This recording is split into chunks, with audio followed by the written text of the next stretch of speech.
We're able to go now live to the Independence Square, where the first ever passing out ceremony of NABCO beneficiaries is about to take place. The AM show continues live from there. So let's very quickly say good morning to Roland and Mamavi. How are you both? We're handing over to you now.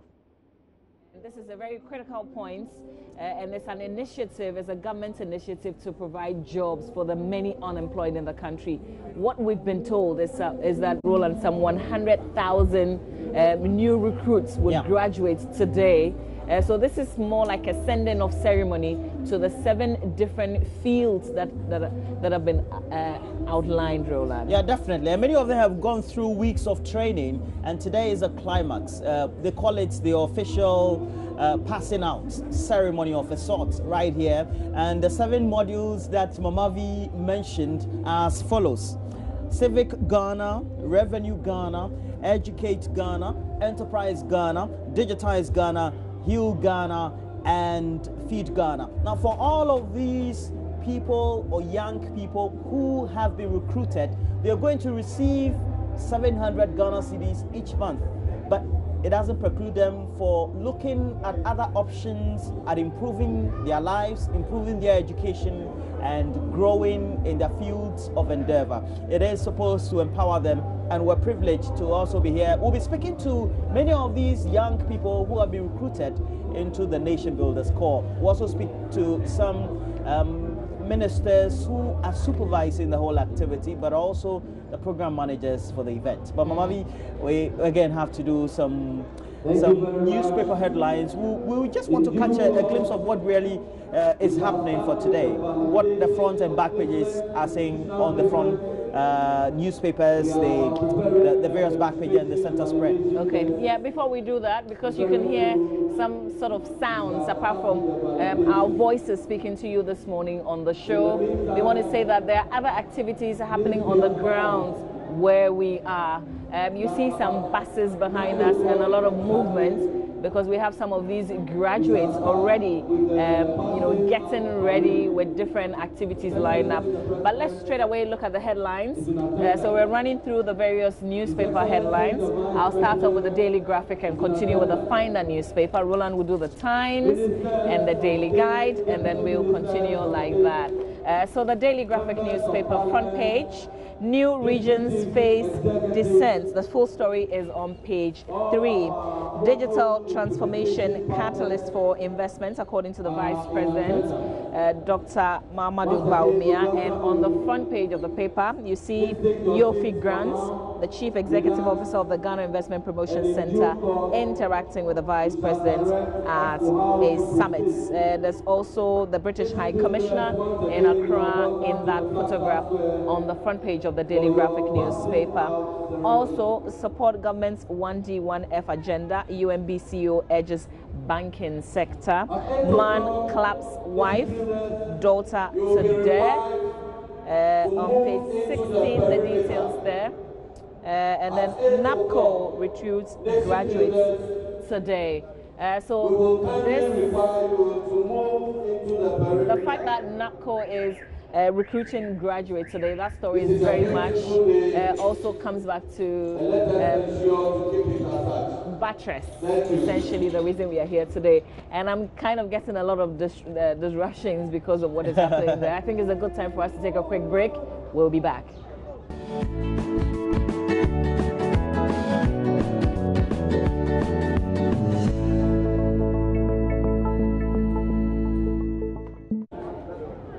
Okay, so Roland, I had to take a quick break there because I couldn't hear myself at some point, but we're back. And let me continue with the back page of the Daily Graphic newspaper.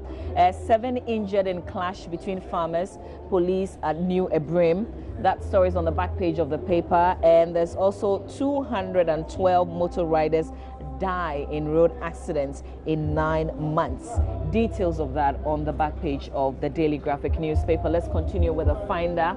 And on the front page of the Finder, NIA misses deadline again. Only 80,817 cards issued in 4 months. Mass registration likely to start in second week in November. Veep touts progress of digitization agenda. Kweku Bako files 25 million Ghana cedis defamation suit against Kennedy Japan. It's also another headline on the front page of the Finder. And GJA cuts sword for media village projects. That's more like finally, but what does cut and sword really mean?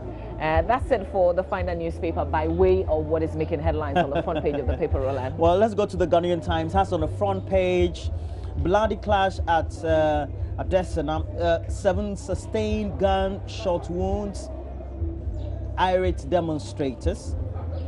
Picture there in the story or attached to the story. President received 7 new envoys. That story is on page 16 of the Ghanaian Times. We also have other stories. Kweku Bako sues Kennedy Japan for defamation and is demanding some 25 million Ghana cedis. Well, it's exactly what Kennedy Japan said he could pay. 25 million, I will pay. No problem.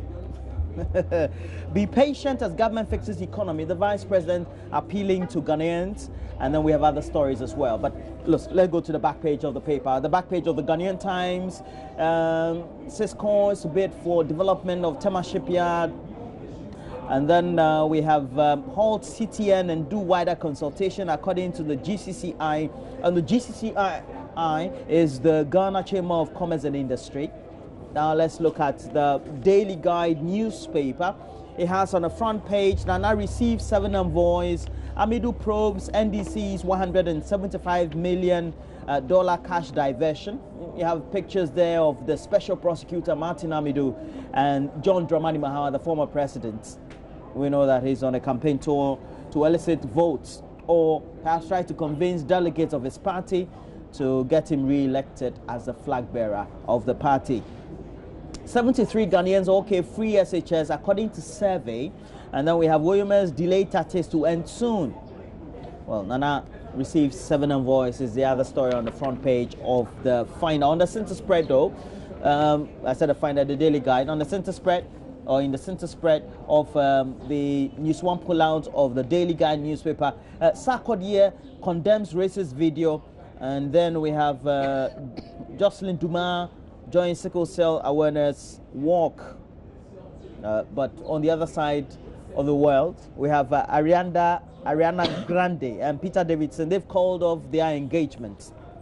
Ever called off your engagement before? I've only been engaged once. Oh, okay. Yeah. Let's do the Ghanaian Observer newspaper and the Daily Dispatch. The Observer first, front page of the Observer. Martin Amidu to probe NDC's $175 million loots diverted to fund election research. And this will be fallout of our own investigative piece led by Kwete Nate. Stand up against corrupt Mahama, Guzitano warns NDC delegates. We're doing things in 20 months that we have not done in 60 years, Vice President says. Ghana is ready for business, Ekufuado to investors. And 1D1F National Coordinator answers critics. It comes with a picture of Miss Gifty Ohene Konedu. So back page of the Ghanaian Observer, Southgate hails brave England. So some sports stories on the back page of the paper. I love the story. That story was a fallout from, you know, they have what they call the European Nations Cup. They're playing it currently. And England, they lost to Spain when Spain visited earlier. They went back to Spain and they beat the Spanish team 3 goals to 2. That's quite an exciting period. The World Cup means a lot more than this one. I know. I know what the permutations are. What England never gets to win. Critically, what's the most important of the cups? Yeah. Let's do the Daily Dispatch newspaper front page. Reducing corruption in politics. Ghana should have a one-term 6-year presidency. Also, preview of EPL this weekend. Can Man United hold Chelsea is a big question mark. But I know... But Chelsea is my team. I seem to have a soft spot also for the Manchester United coach. No, listen, we've lost already. Yeah. We don't care. Oh, no. Roger Metal Nunu on alleged diversion of project funds. Again, this is coming out of our latest investigative piece. So that's it by way of what's making the front page headline, the Daily Dispatch newspaper. Okay, I have the last paper, the the Daily Statesman newspaper has on the front page, MPP has done in 20 years what NDC couldn't in 8 years. Well, in other captured headlines, it says that MPP has done in 20 months it is, what Ghana couldn't do the whole of the period we've been under our own sovereignty, that's like so to same speak, words, and also same headline. Yeah, but it's good. I think there's a proper mitigation by the statesman, because what the vice president said was that since independence, no government has been able to achieve what they have done. Okay, so I'm saying that essentially the same headline couched in the Ghanaian Observer. Okay, yeah. You see.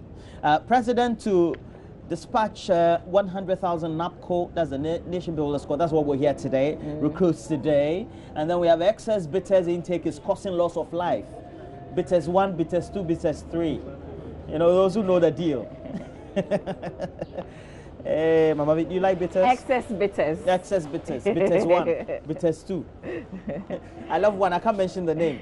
The last time I went to an event and they were drinking one of it's been on my mind. Roland, then I posted it on my Facebook. I refuse to promote bitters. No. Daytime I'm not television. saying that. So let's stick to the newspapers. I think it starts with po something. Po.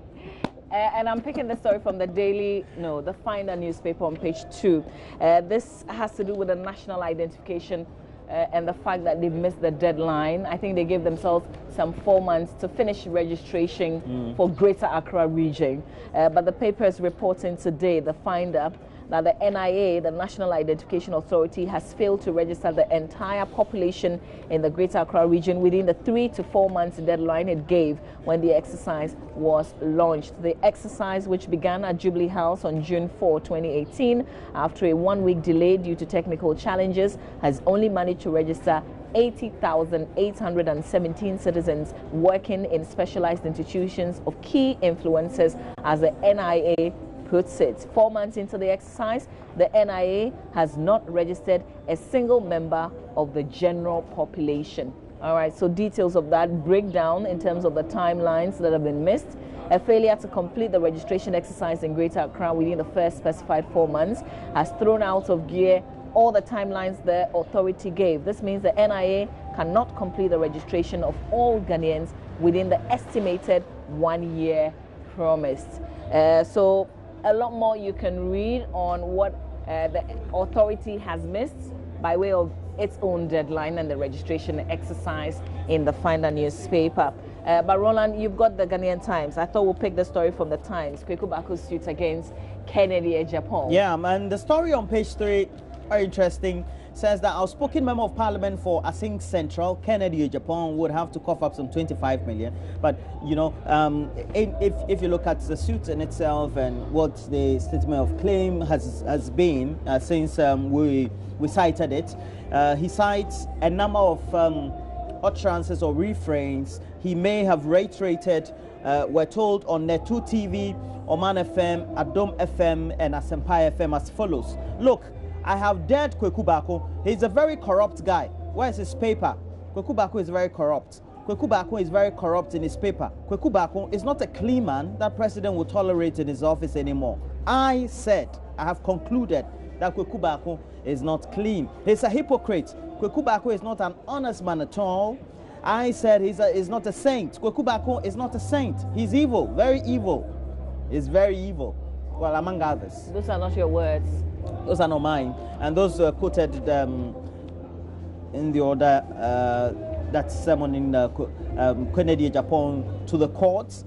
And as a result of that, Kweku Bako and his legal team, they're demanding 25 million Ghana cedis in general damages from the member of parliament. And yesterday he responded swiftly on Asempa FM. It's public, so I can quote it. And he said, look, Kweku Bako and his legal team, they should bring it on. He'll face him in court. Already there's Anas also in court. But just to tell you what's happening now at the Black Star Square, the Independence Square, we have the new recruits assembling gathering, putting themselves together, I guess, in a certain order. I'm not sure exactly, but what we do know is that we've got 7 modules, and these young people are graduating today. We're told 100,000 of them. The Nation Builders Corps, we call it, and this is the government's initiative to get unemployed young people employed. But we know the criticisms that have come from the minority, the opposition NDC, saying that, oh, this is only an extension of an existing program, the youth program. So we'll have a lot of conversations with these young people. We know that they are earning 700 Ghana cedis for the next 3 months. But alongside, you can look for a job, and if you find a more permanent job, you can get off the program. But what does this mean really? How many more unemployed people do we have? Can we put a figure to it? Because we don't have a good database, it's difficult to tell. But based on the applications that even came through, out of which 100,000 people were recruited, we can ask some crucial questions and get some answers in terms of how many more people, unemployed graduates, are there today in Ghana. And truly, is this the solution to it? Do these young people know exactly what they are up to after the graduation ceremony today?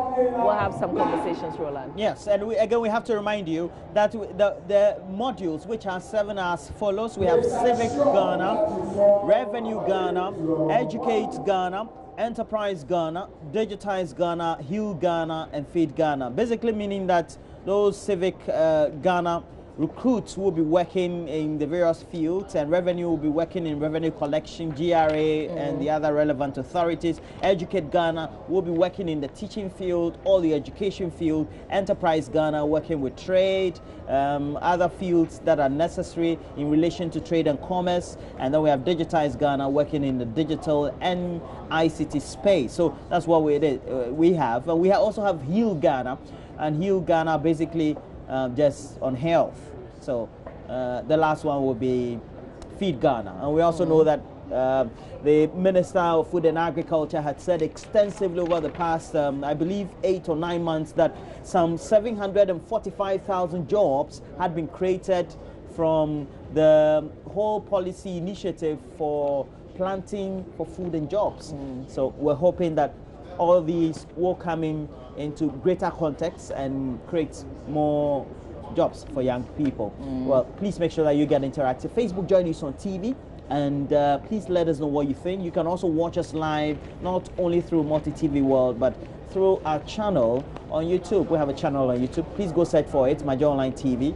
But Nana and Sa, before you're in the UK? You're in the UK. You're a Chelsea fan. You're telling me I should tell Mama V that well, it's too bad that she's a Man United fan. Listen, we're not debating, but I'm still a true Man United. Yeah. Still live from the Black Star Square, where some 100 NAPCO new recruits would be graduating today. They will be sending them off to the various fields to do some work. We'll try and get an understanding of what these people have in terms of exactly what they're going to be doing on the ground this morning, and we will talk to the main coordinator for NAPCO as well. And one of the things that we're hoping we can settle is how many more unemployed graduates we have out there, and the big question of, is this the true solution to the unemployment challenges that we have in our country today?